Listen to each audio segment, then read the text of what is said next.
Hello students, welcome to my new another classes. তো আজকে আমরা করব ক্লাস 12-এর এক্সারসাইজ 7.1-এর কোয়েশ্চেন নাম্বার 1।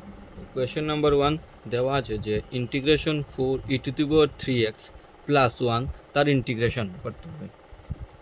তো এটাকে ভেঙে ভেঙেও লেখা যায়, যেমন integration 4e⁻³ dx plus integration 1 dx। তো যেহেতু 4 একটা কনস্ট্যান্ট, তাই 4 বাহিরে যাবে, integration e⁻³ dx plus 1 integration dx। তো ইন্টিগ্রেশন e⁻³ কি হবে? তো আমরা জানি, we know integration e⁻x integration e⁻xই হয়। তো 4e⁻3x কি হবে? e⁻3x হবে। যেহেতু x এখানে 3x, তাই divided by 3 plus integration dx xই হয় প্লাস c। এখানে c হলো ইন্টিগ্রেশন কনস্ট্যান্ট। তো আমরা এখন করব কোয়েশ্চেন নাম্বার 2।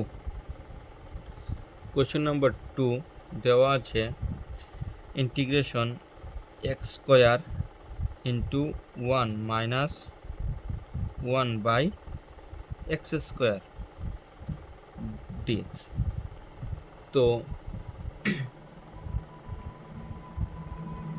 ইন্টিগ্রেশন এই x² আমরা আন্ডার মাল্টিপ্লাই করে দেব।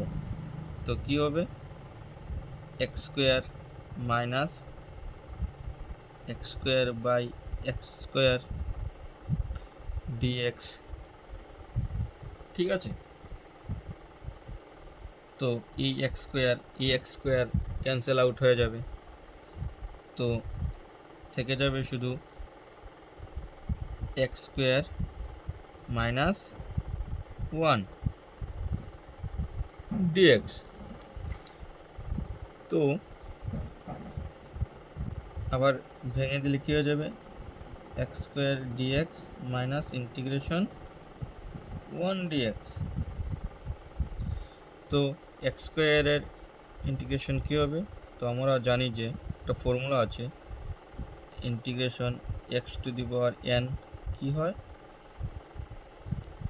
x⁴n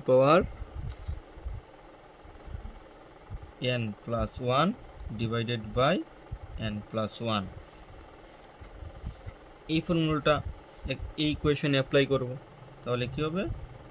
x⁴2 plus 1 by 2 plus 1 minus integration 1 dx কি হবে? মাইনাস x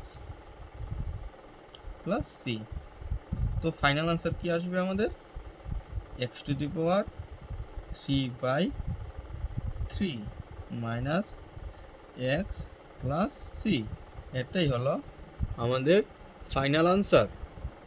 তো যদি কোনো প্রবলেম থাকে কমেন্টে বলবে এবং সাবস্ক্রাইব করতে ভুলবে না। Thank you.